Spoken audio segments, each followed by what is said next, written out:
জুলাই অভ্যুত্থানে শহীদ ও আহতদের পূর্ণাঙ্গ তালিকা আগামী ৩১ ডিসেম্বরের মধ্যে প্রকাশ করা হবে বলে জানিয়েছেন বৈষম্য বিরোধী ছাত্র আন্দোলনের অন্যতম নেতা ও জুলাই শহীদ স্মৃতি ফাউন্ডেশনের সাধারণ সম্পাদক সার্জিস আলম।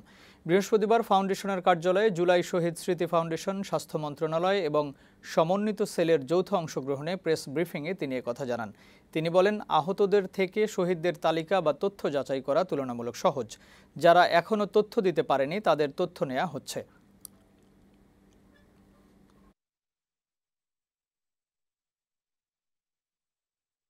আমরা চাই যে দোষী তার যেমন শাস্তি হোক, তেমনি যিনি নির্দোষ তিনি যেন কোনো হয়রানির শিকার না হন, তার যেন কোনো অযাচিত যেন শাস্তি না হয়। সেই জায়গা থেকে আমরা আমাদের জায়গা থেকে এক্ষেত্রে সর্বোচ্চ সহযোগিতা করব, সেটা সরকারিভাবে হোক বেসরকারিভাবে হোক।